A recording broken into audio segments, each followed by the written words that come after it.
안녕하세요. 대한민국 부동산의 기준이 되고 싶은 남자 대부기입니다. 지난 편에서 제가 부자의 기준이 뭘까라고 이야기를 드렸었습니다. 이제 부자들이 가지고 있는 자기가 살고 있는 주택을 제외한 금융자산, 부동산 중에서 가장 큰 비율이 상가와 건물이라고 이야기를 드렸었죠. 이번 영상에서는 이제 부자의 목적, 현금 흐름을 만들 수 있는 상가, 그리고 상가 투자를 했을 때 실패할 수 없는 방법에 대해서 이야기를 드리려고 합니다. 오늘 영상에서는 제 블로그에 있는 것처럼 3, 4층 꼬마 빌딩이나 중대형 상가의 MD를 다루려고 하는 건 아닙니다. 그런 거는 이제 기초적인 영상이 더 쌓여야지만 결과적으로 이야기를 드릴 수가 있는 거고요. 이번 영상은 조금 더 쉽게 접할 수 있는 단층 상가, 집합 상가에 대해서 이야기를 드리려고 합니다. 이 상가에 대한 것을 이야기 드리기 전에 이제 상가란 뭘까? 이거부터 먼저 이야기 드릴게요. 상가 투자를 하기 전에 꼭 알아두어야 할 부분이 있습니다. 모든 부동산 투자를 했던 분들을 모아서 실패했다라고 말하는 그 원인, 그 투자가 뭔지를 보면 70%가 상가라고 합니다. 그만큼 어려운 부분이 있는 부동산 투자가 상가고요. 이 때문에 많은 분들이 이제 상가 투자하면 굉장히 어렵게 생각을 하시죠. 그 원인은 많습니다. 상권 분석이 되지 않는다던가, 어떤 상가를 투자해야지 좋은지 모른다던가, 상가 투자를 하고 나서 임차인과의 관계 등 실패의 원인은 많이 나눌 수가 있죠. 근데 제가 볼 때는 아파트를 투자하시는 분들과 별반 다르지 않습니다. 아파트 역시 이제 어떤 아파트가 순환상 상승이 되는지, 부동산 시장의 추세가 어떤지도 모른 채 투자를 하는 분들을 주변에서 많이 볼 수 있습니다. 한마디로 기본이 없는 거죠. 기본은 제가 당신만 모르는 부동산 이야기 시리즈에서 이야기를 드렸죠. 그런데 아파트는 잘 모르고 투자를 해도 가격이 떨어지거나 공실의 위험을 겪을 가능성이 적습니다. 남들 살 때 그냥 따라서 가서 산다고 하더라도 추세가 하락장에 접어들지 않는 한 실패했다라고 이야기할 가능성이 굉장히 낮죠. 상대적으로 상가 같은 경우에는 실제 수익률과 환산 매매 가격과 내가 투자한 가격에 편차가 생겨서 잘못 사면 마이너스가 날 수 있습니다. 이런 관계 때문에 위험하다, 실패했다, 이런 말들이 생기는 겁니다. 이 외에도 상가 투자에 대해서 상가 자체를 부정적으로 보는 여론들이 지금 생기고 있습니다. 이 중 가장 큰 게 이제 상가라는 부동산 자체가 위기라는 건데요. 저 역시 이제 제가 알고 있는 식품업체 대표님하고 이 부분에 대해서 이야기를 서로 나눈 적이 있습니다. 개인적으로 저는 백종원의 골목식당이라는 프로를 굉장히 좋아합니다. 그 TV 프로를 보면 굉장히 식당을 하시는데 기본을 갖추지 않으신 분들이 많이 나오죠. 그런 식당 같은 경우에는 지금 이미 간편식 시장에 손님을 빼앗기고 있습니다. 마켓컬리, 비마트 등 지금 너무나 편하게, 그리고 너무나 간편하게 기본 이상의 맛을 가진 간편식이 기본이 안 돼 있는 식당, 그리고 간편식에 밀리는 업종의 프랜차이즈들을 잠식하고 있어요. 여기에 꾸준히 제기되고 있는 것이 상가의 가장 최상의 앵커 시설이라고 불리우는 집단 판매 시설을 포함한 이제 판매 점포들이 온라인 쇼핑몰에 밀리고 있는 형국입니다. 이 역시 이제 갈수록 더하기 때문에 집단 판매 시설의 대표격이라고 불리죠. 백화점 같은 경우에는 지금 이제 손님을 끌 수 있는 수단을 집단 판매 시설이 아니라 다른 방법을 강구하기 시작을 했고요. 백화점 같은 경우에 수도 더 이상 늘리지 않고 오히려 줄고 있습니다. 그럼에도 불구하고 이제 주요 상권들을 살펴보면 SNS에 강한 점포들, 쉽게 말해서 사진 찍기 좋은 점포들, 그리고 오마카세와 같은 고급 음식점들의 대중화, 그리고 커피숍 프랜차이즈들의 강세, 지금 역시 현재에 맞는 점포들은 굉장히 큰 성장과 매출을 이루고 있습니다. 2000년대 인터넷이 들어오면서, 그리고 대규모 점포가 보급이 되기 시작하면서 아파트 단지 내 상가, 그리고 소형 상권은 상가의 업종이나 성격이 계속 바뀌어 왔습니다. 지금도 역시 저는 그런 변화의 시점이라고 보고 있는 거고요. 최근에 코로나로 촉발된 큰 변화 앞에서 많은 분들이 상가의 위기를 논하고 있지만 사실 그 위기라고 했던 것들은 실상 그 이전부터 계속 변해왔고 앞으로도 그렇게 변해갈 거라고 생각을 합니다. 우리나라 이제 자영업자 비율이 워낙 높았던 탓에 이제 상가가 좀 많았던 건 사실이고요. 일정 비율의 상가는 앞으로도 반드시 남을 수밖에 없을 것입니다. 인간은 사회적 동물이고요. 직접 이제 마주보고 대면을 해야지만 얻을 수 있는 것들이 있기 때문에 이런 공간의 필요성은 당연히 과거에서부터 지금도 그리고 앞으로도 있을 수밖에 없습니다. 다만 이제 그 성격과 업종들이 계속해서 2000년대 이후에 변했던 것처럼 앞으로도 변해가겠죠. 집에서 모든 걸 다 할 수 없다면 상가는 반드시 남아있을 수밖에 없습니다. 이 대표적인 이유로 들 수 있는 게 최근에 이제 주택 규제와 더불어 이제 저금리가 이어지고 있자 다시 유동성이 상가로 흘러 들어가고 있습니다. 그리고 이 유동성의 대표는 부자라고 불리는 그 32만 명의 제1자산이기도 하고요. 상가가 위험하다라고 생각하는 모르는 사람들만의 인식, 그리고 실패할 수밖에 없이 투자를 했던 사람들의 인식, 이를 상쇄하고 이제 이 위험군에서 안전자산까지 투자군을 끌어올리기 위해서는 공부가 필수입니다. 전 개인적으로 공부를 하지 않는 부동산 투자자나 부동산을 업으로 하는 관계자를 좋아하지 않습니다. 운이란 말로 부동산을 포장하려고 드는데 운이 아니죠. 알면 실력이 됩니다. 그 공부 중 대표적인 거 몇 가지를 이제 영상에서 이야기를 하려고 하는 거고요. 그럼 시작해 볼까요? 원래 상가 투자를 하기 위해서는 상권 분석을 할 줄 알아야 됩니다. 유동인구나 유동인구 성격, 그리고 해당 점포 유형의 평균 매출, 인근 경쟁 점포의 매출 등을 알아야 되는 이제 자영업자들, 실제 운영하는 실사용자들의 상권 분석, 그리고 광역권 수요층까지 계산을 하고 거기다 실사용자, 거기 입지, 투자자의 상권 분석을 모두 포함하고 있는 개발자의 이제 상권 분석이 있고요. 투자자의 상권 분석은 이거 조금 다릅니다. 이거보다는 복잡하게 볼 필요가 없어요. 임대가, 경쟁상권, 이 두 가지만 잘 판단하시면 됩니다. 이 두 가지도 사실 쉽다고 이야기를 드릴 수는 없어요. 그러나 다른 상권 분석에 비해서는 단계가 훨씬 적죠. 그리고 소모적으로 온라인상에서 떠도는 상권 분석 같은 경우는 투자자가 할 필요 없는 상권 분석이 많습니다. 이 두 가지만으로도 충분하고요. 이 두 가지가 양이 적지가 않습니다. 임대가란 말로 압축을 해놓은 거고요. 임차료라고 해야 되는데 제가 편하게 임대료라고 부르도록 하겠습니다. 현재 임대가는 이제 기본이고요. 당연히 지금 임대가 얼마 정도 형성이 되어 있는지 알아야 되고요.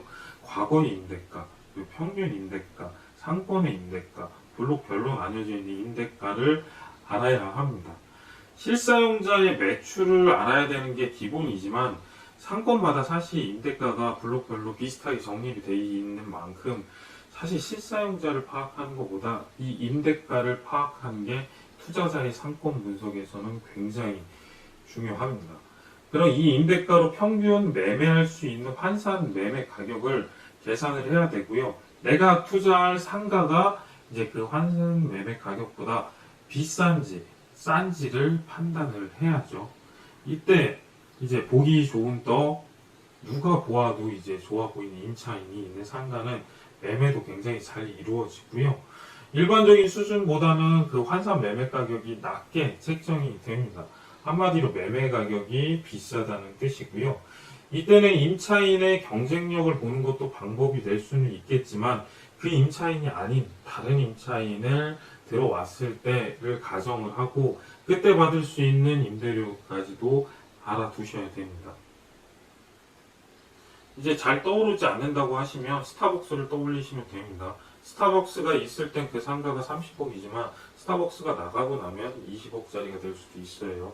이거는 이제 팔 때는 스타벅스, 살 때는 스타벅스가 없는 상가, 이게 고급 투자법이 되겠죠. 그리고 이제 또 한 가지 방법이 임대가 흐름을 보고 현재 상권이 성장을 하는지 아니면 정체가 돼 있는지 내리막길을 걷고 있는지도 함께 판단을 하셔야 됩니다.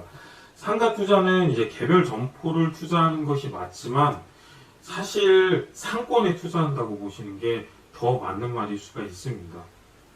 만약 오랫동안 이제 명성이 있던 상권이라고 그러면 지금 시기는 대부분 재건축 시기에 도래했었을 겁니다. 재건축 상가는 보통 노후화된 상가보다 비쌉니다. 대신 임대료가 좀 더 높겠죠. 이 경우에 이제 상권의 임대료가 꾸준히 이제 재건축 상가들이 치고 올라가서 높아질 수 있는 것인지 재건축 상가가 오히려 노후화된 상가를 따라서 낮아지는 것인지를 살펴보셔야 됩니다. 이건 상권력을 보라는 이야기고요. 그 다음 경쟁상권. 이번에도 경쟁상권이란 말로 압축을 해놓은 겁니다. 경쟁상권을 보라고 하는 것은 내가 투자하고자 있는 상권과 경쟁관계에 있는 모든 상권을 봐야 된다는 겁니다. 실제로 걸어서 이용할 수 있는 점포, 도보권 점포를 제외한 모든 점포들은 인근 상권과 경쟁을 하게 됩니다. 이 경쟁에서 우위를 차지할 수 있는지를 판단해야 되는데 사실 이 부분이 이제 상가 투자를 많이 해보지 않은 분들이 어렵게 다가갈 수 있는 부분입니다. 경쟁 상권이라는 말은 투자하고자 하는 상권이 이제 향후 가능성이란 말로도 바꿔서 이야기를 할 수 있는데 아무리 오랫동안 유지되어 있던 상권이라고 하더라도요. 옆에서 신규 상권이 나오면 밀릴 수가 있습니다. 그리고 옆에 있는 노후화된 상권에서 갑자기 젠트리피케이션이 일어나 신규 굉장히 경쟁력 있는 상권으로 거듭날 수도 있어요.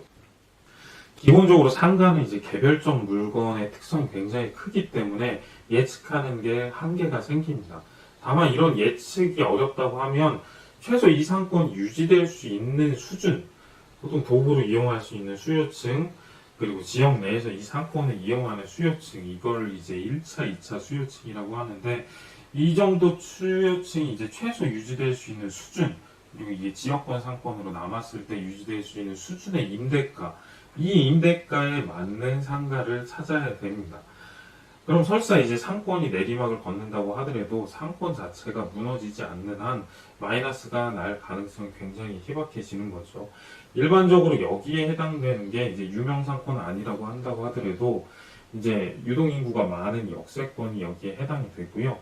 도로가 이제 어느 정도 갖춰진 역세권 같은 경우에는 최소 지역권의 상권으로는 지역이 망하지 않는 이상, 여기 없어지지 않는 이상 이어집니다.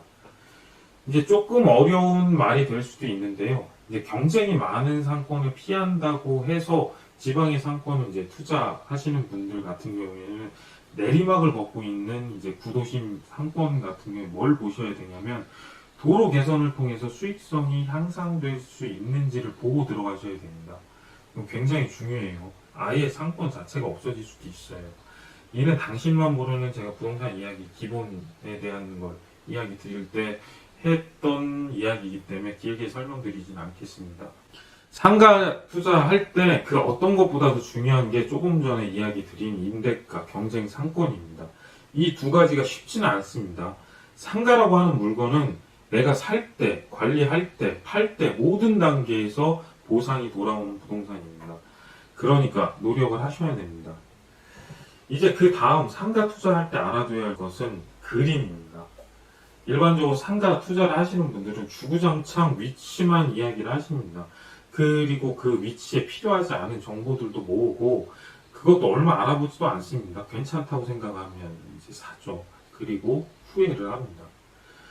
위치를 보는 게 틀렸다는 얘기는 아닙니다. 중요합니다. 하지만 그것보다도 더 중요한 것이 이미지, 그림입니다. 현장에서 보면 이제 상가를 잘 투자하시는 분과 초보분이 확 나뉘어서 보이는데 바로 이 부분입니다. 올해 초에 이제 제가 일했던 회사에서 상가 건물 이제 시행이나 MD를 제가 담당을 했었습니다. 이제 그 당시에 제가 개인적으로 존경하는 분이 한 분이 거기 회장님이신데 이제 세금 때문에 그 상가 건물을 팔아야 될지 말아야 될지 되게 고민을 했던 시기였었고요. 그때 건물은 이제 기초공사 끝나고 지하공사 끝나고 1층 골조가 올라오던 상황이었었는데 그때 어떤 어르신 한 분이 저를 찾아왔었습니다. 이제 부동산을 거쳐서 온 게 아니라요. 현장에 계신 분들한테 물어서 이제 제 전화번호 알아서 저한테 연락이 왔었죠. 이제 그 어르신이 저를 보고 했던 이야기가 1층 골조밖에 없는 상가 건물에서 저쪽 편에 상가 하나를 자기가 사고 싶다고 이야기를 하시더라고요.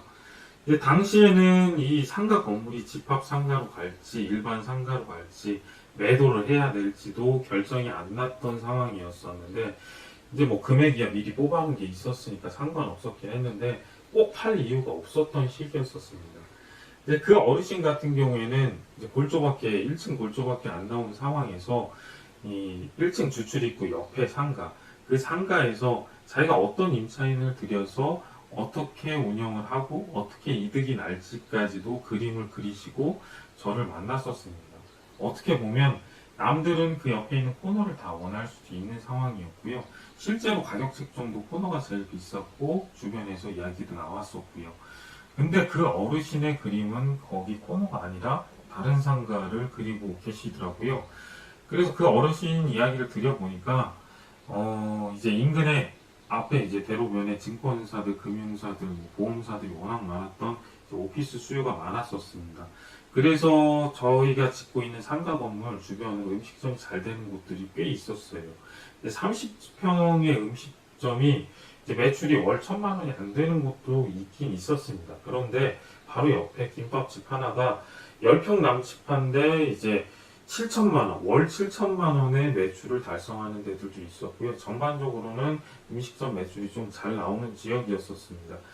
이제 그 어르신이 원했던 건 이제 특별한 음식, 거기가 야간 상권이 워낙 강한 곳이어서 그런 음식점들이 많았는데, 그런 특별한 음식이 아닌 오피스 수요들이 쉽게 들릴 수 있는 평범하고 평범한데 맛이 좋은 음식, 그런 음식점이 들어오는 걸로 이미 그림을 그리시고 저를 찾아왔었습니다. 이후에 이제 회사 밖에서도 가끔 그 어르신이랑 커피숍에서 뭐 이야기를 나눌 때가 있었는데, 그 어르신 이제 상가 투자한 일대기를 들어보면 정말 굉장한 분이시라는 걸 알게 됐었죠. 이제 퇴직 후에 그 어르신 같은 경우에는 퇴직 후에 지금으로부터 이제 20년 전에 처음으로 상가 투자를 도전을 하게 됩니다. 이제 주변에서 절대 비싸다고 사지 말라고 했었대요. 그 당시에는. 4억짜리 역세권의 집합상가의 코너 자리를 처음으로 이제 상가 투자를 하고 뛰어들었었는데, 뭐 비싸다고 하긴 했는데 처음에 멋모르게 샀는데, 예, 월세가 꾸준히 들어오는 게 가장 마음에 들었다고 하시더라고요. 퇴직 후에 이제 일정 수익이 없다가 계속 이제 수익이 잡히다 보니까 다른 상가 상가를 매입하는데도 원활하게 이게 진행이 됐었고요. 그 이후에 이제 괜찮았던 상가들도 있었고 실패했던 상가들도 있었고 저한테 그런 이런저런 이야기를 많이 해주셨습니다. 결과적으로는 이제 그 어르신은 상가 투자를 어떻게 해야 될지에 대해서 감을 제대로 잡으시는 분이셨었죠. 이제 처음 투자했던 첫 상가, 이제 4억짜리 상가는 얼마 전에 25억 원에 매도를 하셨다고 하더라고요. 불과 20년 동안 상가 투자를 해오셨던 분이셨는데 평생 직장에서 얻었던 수익보다 많은 수익을 거두셨고요. 현재는 100억 원이 넘는 이제 자산가가 되신 분이셨었습니다. 이제 그분이 이야기를 하고 있는 내용이 바로 제가 오늘 이야기 드리는 그림을 그리라는 이야기입니다. 아마도 이제 상가 매매를 전문으로 하는 부동산에서 제 영상을 보고 있다면 어떤 손님인지 그리고 제가 무슨 말을 하려고 하는지 단번에 아실 겁니다. 이런 손님들이 있어요. 현장에 있다 보면. 저도 그 어르신을 비롯해서 이제 이런 분들을 만나면서 그리고 또 그런 분들의 자산 관리를 하다 보면 그분들이 이제 과거를 볼 수가 있는데 거기를 통해서 저도 뭐 배우게 된 방법들입니다. 이번 영상에서는 이런 방법을 조금 더 체계화해서 제가 이야기를 드리고 있는 거고요. 하지만 뭐 결과적으로 어르신 얘기를 잠깐 해보면 그 후로 인연을 이어가지는 못했었습니다. 당시에 제가 서울에 유명하다는 세무법인만 한 달 동안 쫓아다녔었어요. 이제 세금을 절세할 수 있는 방법을 찾기 위해서. 결국에는 찾지를 못했고요. 상가는 팔지 않기로 결정을 했었습니다. 그 어르신한테는 좀 죄송스러운 이야기가 됐었죠. 결론적으로. 어쨌든 이제부터가 중요합니다. 잘 들으셔야 됩니다. 상가 투자로 돈을 벌어서 자산이 되신 분들은 자신이 상가를 매입할 때 상가가 어떤 업종으로 어떻게 운영이 될지에 대해서 그림을 그리고 매입을 하십니다. 그리고 이런 분들이 매입한 상가 같은 경우에는 마이너스가 나는 경우가 거의 없습니다. 굉장히 드물어요. 이미 임차인이 들어와 있든 임차인이 들어와 있지 않은 공실이든 그건 상관이 없어요. 상권을 보고 해당 건물을 보고 꼭 들어와야 될 업종, 그리고 잘 될 수밖에 없는 업종, 그 업종에 필요한 평수, 외형 조건, 임대료 등을 따져서 그거에 맞는 상가를 찾는 겁니다. 이 그림은 이제 최소한 임대가 분석이 돼 있는 상태에서 그림을 그리셔야 됩니다. 커피숍 그림을 그렸는데 커피숍이 800만 원이 한 개인 상권에서 나 혼자 1000만 원짜리 커피숍을 그린다고 들어오지 않아요, 절대로. 그래서 임대가 분석을 한 뒤에 거기에 맞는 그림을 그리시면 되는 겁니다. 근데 상가 하면은 보통 1층만 이제 고집하시는 분들이 많습니다. 1층도 사실 필요 없습니다. 돈 되는 상가라면 1층이 아닐 수도 있습니다. 가장 중요한 게 그림입니다. 어떤 그림을 그리고 그 그림에 적합한 상가를 찾는 겁니다. 근데 이게 경험하고 노하우가 필요합니다. 1층 이야기를 드렸는데 1층이 안 좋다는 게 아니라 2층 이상이 돌아가는 상권에서 굳이 1층을 고집할 필요가 없다고 이야기를 드린 거고요. 이거를 반대로 말하면 2층 이상이 돌아가지 않는 상권에서는 절대 2층 이상을 투자하지 말라는 이야기이기도 합니다.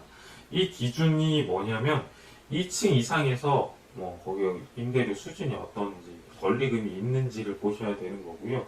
2층 이상의 점포에서 이제 권리금까지 붙는 상권이라면 금상첨화고 굳이 1층을 볼 필요가 없다는 이야기입니다.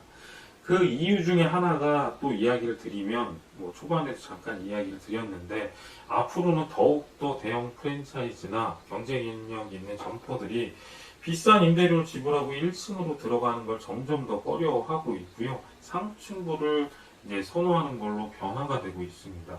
이제 필요 생필품처럼 이제 꼭 필요한 점포를 목적으로 가는 게 아니라 목적성의 점포로 상가의 형태 그리고 그 목적이 변해 가기 때문에 제가 이야기 드린 것도 있습니다. 이제 쉽게 이야기를 드리면 2층에 스타벅스가 들어가는데 1층에 분식집에 매달리지 말라는 이야기입니다. 최근 이제 지어진 신도시 대표 상권들을 가보게 되면 이름 있고 큰 업체들은 위쪽에 있는 경우가 많고요. 1층엔 되게 작은 업체들만 있는 것들을 심심치 않게 볼 수가 있습니다. 또 한 가지 이야기를 드리면 그림을 그리는데 방법이 또 있습니다. 이제 소형 상권에서는 작은 그림을 그리셔야 되고요. 큰 상권으로 갈수록 큰 그림을 그리셔야 됩니다. 소형 상권에서 50평, 500만원 이상의 월세를 낼 임차인을 찾는다고 해도 무턱대로 그렇게 큰 그림을 그려보면 현실적으로 맞지가 않아요. 차라리 이런 소형 상권에서는 50평, 500만원이 아니라 10평씩 쪼개서 10평, 100만원 이런 식으로 임차인을 찾는 그림을 그리셔야지 훨씬 더 현실적으로 잘 이루어집니다. 이제 반대로 상권이 강하고 큰 데를 가보면 이제 작은 그림을 그리면 진짜 단순 월세만 받게 되는 거고요. 그것보다도 더 문제가 작은데 싸지도 않아요.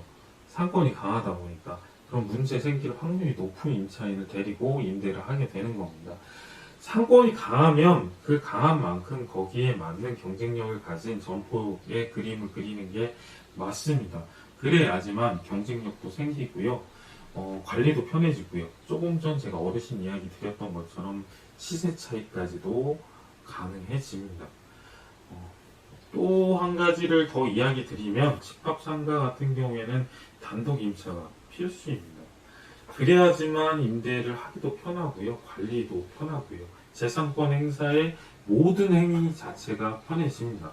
그리고 가장 중요한 건데 손해를 보지 않습니다. 정말 마음에 잘 맞는 분이 마치 한 명처럼 임대를 주면 모를까 가족도 제대로 못 믿는 세상에 이런 가족 이상의 관계로 임대를 줄 자신이 없으면 상가 투자 실패로 지금 걸어 들어가고 있는 꼴입니다. 누가 단독 임차가 아닌 공동 임차를 하고 있는 상가를 매입을 할까요? 매입할 수는 있겠죠. 다만 이제 그러기 위해서는 환산 매매 가격의 이제 수익률 기준이 높아야 될 거고요. 단기적으로 보면은 이제 실제 수익률이요. 환산 매매 가격 수익률 유지하는 것도 굉장히 어렵습니다. 그런 마당에 이 수익률 기준까지 높아져 버리면 손해를 보게 되는 거죠. 이거를 이제 쉽게 설명을 해 드릴게요. 이게 이렇게 얘기 드리면 사실 이해를 못 하시는 분들이 워낙 많으실 거기 때문에 5억 원의 이제 환산 매매 가격 수익률 5%면 2,500만 원을 받는 상가입니다. 이거 한 달로 나누면은 달수로 나누면 한 달에 200만 원이 되는 거고요. 한 달에 200만 원 받는 상가를 매매 가격을 책정을 한다고 하면 5억 원이 되는 것입니다. 조금 이해가 되시나요? 근데 이 수익률 기준이 5%가 아니라 6%로 바뀌었다고 가정을 하면, 그리고 이걸 역으로 이제 환산 매매 가격을 계산을 해보면요. 200만 원 받는 상가의 수익률 6%로 환산 매매 가격을 책정을 하면 4억 1천만 원이 됩니다. 그런데 문제는 이런 상가를 6%라도 거래할 수 있으면 정말 다행이라는 거죠. 이제 실제 이제 매매를 하고 난 다음에 그 상가를 운영할 때, 이 환산 매매 가격상의 수익률을 유지하는 것도 굉장히 어렵습니다. 실제로 해보시면요. 살 때는 포장이 되어 있어서 5% 물건으로 나올 수도 있지만, 시간이 지나면 5% 이하로 떨어질 경우가 많습니다. 일단, 이 5% 이상 되는 물건 같은 경우에는 시장이 잘 나오지도 않고요. 만약에 나온다고 하더라도 5% 기준에 맞춰서 다시 가격이 조정이 되기 때문에 가격이 굉장히 비싸집니다. 그리고 신축 상가 같은 경우에는 실제 5%를 제가 운영을 할 때 달성을 하는 게 단기간 내에는 어려워요. 가격이 워낙 높게 나왔기 때문에. 이 5%는 뭐냐면 대출이 없는 투자 수익률을 말하는 하는 거고요. 서울이나 이제 주요 상권 같은 데 가보면 5%가 아니라요. 이 기준이 2%, 3%입니다. 그리고 지방에서는 뭐 밑으로 내려갈수록 6%까지 나오기도 합니다. 제가 이야기 드린 이제 이 모든 조건을 갖춘 5%의 물건은 사실 온라인 조금 뒤져보면 많죠. 상가 엄청나게 많을 텐데 그 정보와 달리 쉽게 만날 수 있지 않습니다. 절대로. 이 조건을 달성한 물건이 대신 마이너스로 갈 가능성은 거의 없습니다. 대부분 자산 가격부터 임대료까지 시간이 지날수록 이런 상가들 같은 경우에는 상승을 합니다. 만약 건물이 노후화되어 있다고 하면 재건축을 지나서 그 이후에 가격이 상승을 합니다. 다만 이제 소유주가 좀 많이 나뉘어져 있다고 하면 이 재건축 단계를 넘지 못하는 경우가 생길 수는 있어요. 그래서 주의를 하셔야 됩니다. 그러나 특수상가나 이제 상권이 아예 무너져 내릴 경우가 아니면 보통 가격이 떨어지다가 언젠가 사업성을 찾습니다. 이 사업성을 찾으면 다시 이제 또 기본 영상인 것 같은데 다시 제자리로 돌아갑니다. 그리고 상승을 하게 됩니다. 그러니까 이 영상을 보신 분들 같은 경우에는 특수상가, 특수상권, 그리고 상권이 무너지지 않는 한 너무 걱정을 안 하셔도 됩니다. 시간이 해결을 해줘요. 이거는 부동산 기본에 해당하는 내용이기 때문에 더 자세히 이야기 안 하겠습니다. 이제 내가 투자한 점포의 면적, 외형, 조건 등 이제 해당 상권과 어울린다고 하면 이제 미리 그림을 그렸던 그 그림을 얼마나 실체화할 수 있는지가 상가 투자의 성공을 가능하게 만드는 거죠. 제가 이제 그림이라고 이야기 드렸지만 이건 사실 내 현금 흐름을 만들어 주고요. 차후에 차익도 만들어질 수 있는 점포라고 보시면 됩니다. 상가 임대차 보호법이 10년으로 개정이 됐습니다. 당장 공시를 해결하는 게 중요한 게 아니에요. 이 그림을 그려줄 화가, 임차인을 찾는 게 훨씬 더 중요합니다. 소형 건물이면 이 화가가 많이 필요하고요. 그 화가들도 조화를 이루어야 되고요. 건물에 도움이 될 수 있어야 되는데 이런 것들을 이제 상가 MD라고 부르고요. 단층 상가나 집합 상가 같은 경우는 딱 한 번만 잘 그리시면 됩니다. 자, 이제 정리를 해봅시다. 살 때 어떻게 사야 된다고 했죠? 임대가, 경쟁 상권, 그리고 상가를 투자할 그 상가의 그림을 그리라고 이야기를 드렸죠. 이제 기존 상권의 상가를 매입할 때는 이것만 잘 하셔도 웬만한 금융권 자산의 수익을 훨씬 뛰어넘는 걸 경험하실 수 있게 됩니다. 신도시 같은 경우에는 조금 이 중에서 하나가 접근하는 방식이 틀립니다. 임대가. 자료조사가 안 됩니다, 일단.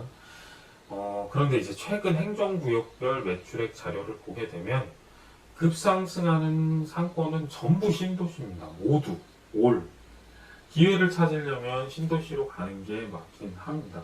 아까 제가 이야기 드린 어르신도 그 당시 20년 전에는 신도시였고요. 신도시는 역세권 조건을 가진 이제 상가를 매입을 하셨던 거였었습니다. 지금은 신도시라는 느낌이 전혀 없는 데긴 합니다. 근데 이제 문제는 최근 신도시 수익률을 알아보시면 실제 수익률이 3% 정도밖에 안 나옵니다. 당연히 그 공급가가 비쌌기 때문에 그만큼 임대료를 찾지를 못해요. 5%를 듣고 샀는데 3%를 받게 되면 화나죠. 화 안 나시겠어요? 그래서 신도시 상가에 대해서 부정적인 여론이 생긴 거고요. 이를 잘 헤쳐나갈 수 있는 방법이 바로 임대가 예측입니다. 제 이전 영상을 보신 분들이면 대충 아실 겁니다. 기존에 이용객이 될 수 없는 수요가 없는 지역에 생기는 신도시 상가는 독이 됩니다. 대표적으로 이제 10만에서 30만 중반으로 올라서는 도시가 있죠. 세종. 이 세종이 행정수도라는 이름값을 빼고 현재 인구만 봤을 때 이전에 분양했던 상가들의 분양 금액은 이제야 최저 조건이 됩니다. 근데 언제 분양을 했죠? 언제 사셨죠? 되게 예전에 사셨죠. 그것도 행정수도라는 이름값이 더해진 채로요. 그럼 왜 이런 신도시 상가만 급상승을 했을까요?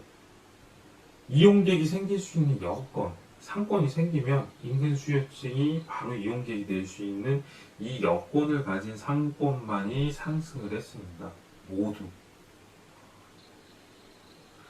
신도시 상가는 이제 둘로 보셔야 됩니다. 어떻게 보시냐면요. 기존에 이용객이 전혀 없는, 수요가 전혀 없는 곳에 생기는 상권, 그리고 기존에 수요가 있는 곳에 생기는 상권, 후자만 급상승을 했었고요.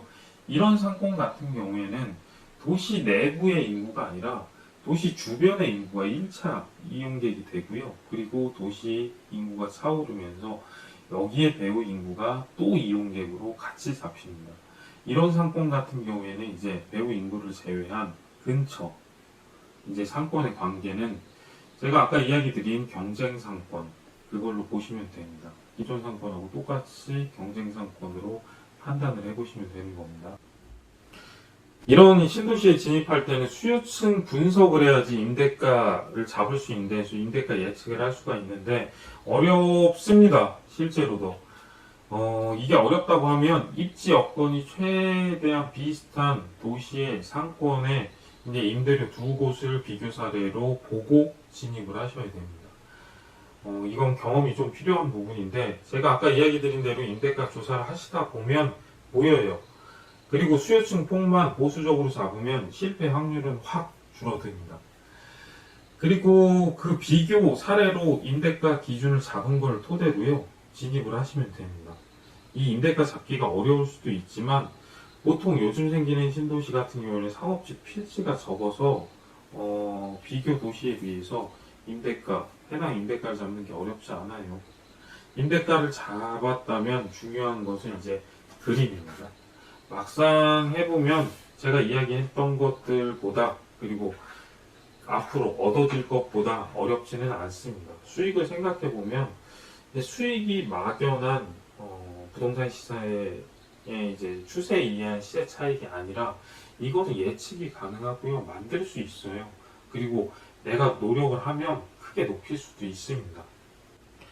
저는 개인적으로 예측에서 빗나가지 않는 물건, 부동산을 좋아합니다. 이것도 사실 경험에 의한 건데요. 투자나 중개를 해보신 분들은 아실 겁니다. 항상 내가 생각했던 것이, 그리고 내가 권했던 것이, 내가 샀던 것이 다 맞는 게 아니에요. 그럴수록 더 이유를 분석을 했고요. 알아보고 실수를 안 할 수 있도록 노력을 했고요. 그리고 답을 얻으려고 노력을 했었습니다. 그러다 보니까 답이 어려운 곳에 있지 않더라고요. 빗나가지 않는 물건을 찾는 방법은 부동산 기본에 있었습니다. 그래서 이제는 웬만한 분들이 보지 않을 때 그 기본에 입각해서 빗나가지 않은 물건을 찾을 수 있는 눈을 갖게 되었습니다. 왜 저보고 최근에 왔으니까 신도시 갔냐고 주변에서 물어보시는 분들이 많은데, 신도시를 온 이유는 하나입니다. 너무 뻔합니다. 이 기본에 입각해서 기본만 알면 이미 결과값이 80% 이상 정해져 있어요. 상가 같은 경우에는 빨리 찾았기 때문에 내 노력으로 더하는 것이 훨씬 더 많아지고요. 어떻게 보면 저랑 참 잘 맞는 상성입니다. 제가 오늘 이야기 드린 상가 투자를 너무 어렵게 생각을 하실 필요는 없습니다. 임대가, 경쟁 상권, 그리고 그림.